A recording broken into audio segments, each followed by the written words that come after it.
I'm what you could call a collector of bootleg Pokemon games. Pokemon Diamond and Jade, Chaos Black, etc. It's amazing the frequency with which you can find them at pawn shops, Goodwill, flea markets, and such. They're generally fun, even if they are unplayable, which they often are.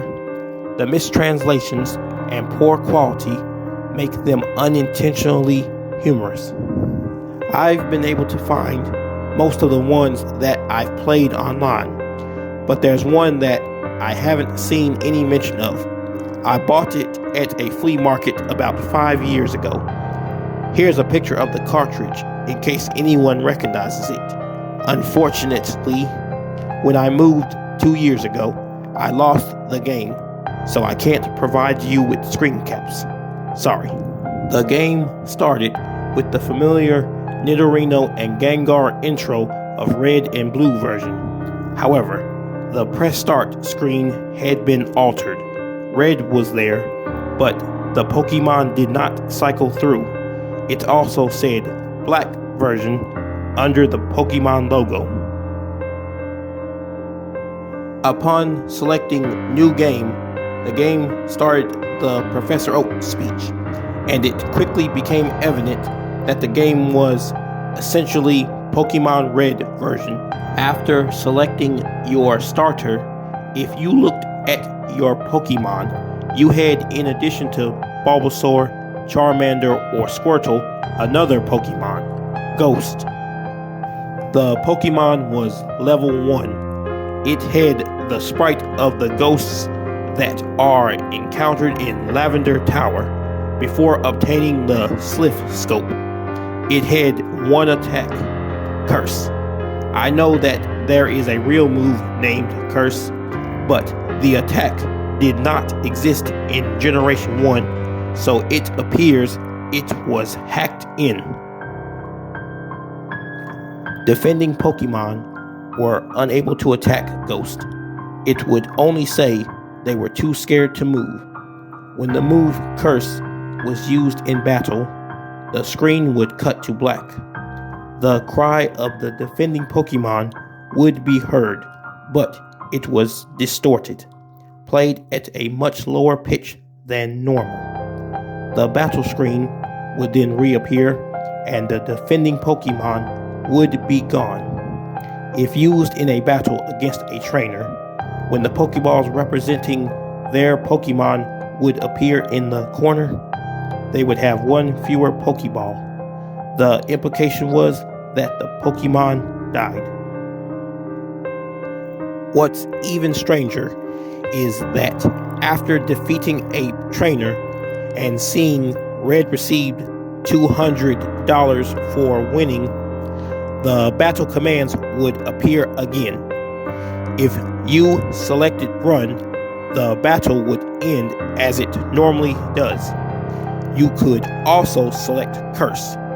If you did, upon returning to the overworld, the trainer's sprite would be gone. After leaving and re-entering the area, the spot where the trainer had been would be replaced with a tombstone like the ones at Lavender Tower. The move Curse was not usable in all instances. It would fail against Ghost Pokemon. It would also fail if it was used against trainers that you would have to face again, such as your rival or Giovanni. It was usable in your final battle against them, however. I figured this was the gimmick of the game, allowing you to use the previously uncapturable ghosts. And because Curse made the game so easy, I essentially used it throughout the whole adventure. The game changed quite a bit after defeating the Elite Four.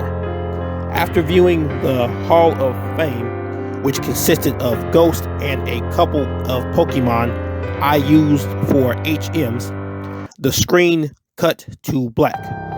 A box appeared with the words, "Many years later." It then cut to Lavender Tower. An old man was standing, looking at tombstones. You then realized this man was your character. The man moved at only half of your normal walking speed. You no longer had any Pokemon with you, not even Ghost, who up to this point had been impossible to remove from your party through depositing in the PC. The overworld was entirely empty. There were no people at all. There were still the tombstones of the trainers that you used Curse on, however. You could go pretty much anywhere in the overworld at this point, though your movement was limited by the fact that you had no Pokemon to use HMs. And regardless of where you went, the music of Lavender Town continued on in infinite loop. After wandering for a while, I found that if you go through Diglett's cave, one of the cuttable bushes that normally blocks the path on the other side is no longer there, allowing you to advance and return to Pallet Town.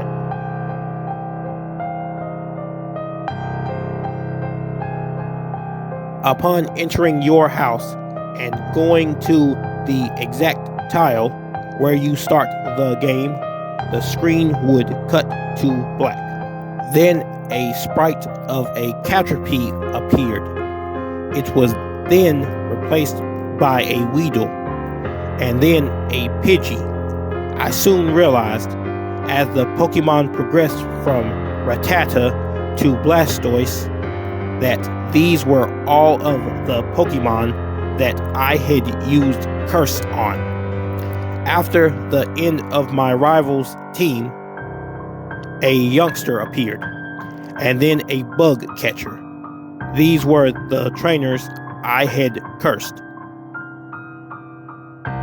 Throughout the sequence, the Lavender Town music was playing, but it was slowly decreasing in pitch.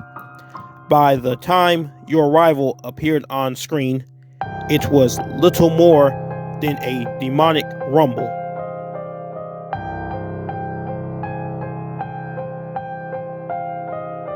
Another cut to black. A few moments later, the battle screen suddenly appeared. Your trainer sprite was now that of an old man, the same one as the one who teaches you how to catch Pokemon in Viridian City.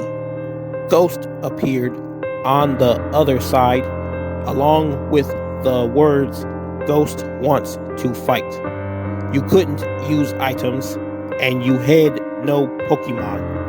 If you tried to run, you couldn't escape. The only option was fight. Using fight would immediately cause you to use struggle, which didn't affect Ghost, but did chip off a bit of your own HP. When it was Ghost's turn to attack, it would simply say, eventually, when your HP reached a critical point, Ghost would finally use Curse. The screen cut to black a final time. Regardless of the buttons you pressed, you were permanently stuck in this black screen. At this point, the only thing you could do was turn the Game Boy off.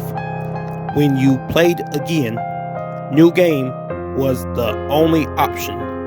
The game had erased the file.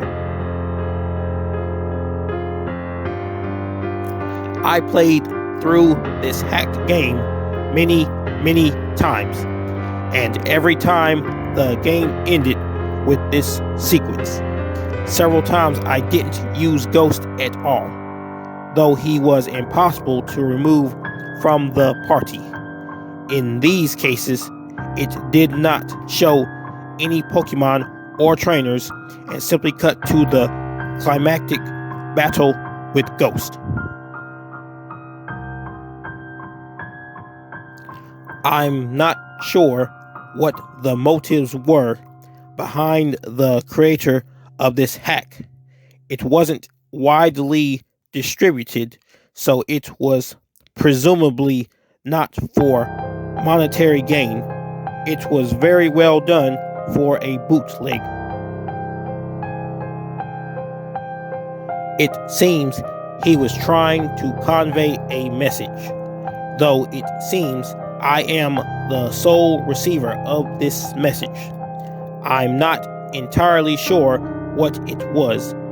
The inevitability of death, the pointlessness of it. Perhaps he was simply trying to morbidly inject death and darkness into a children's game. Regardless, this children's game has made me think, and it has made me cry.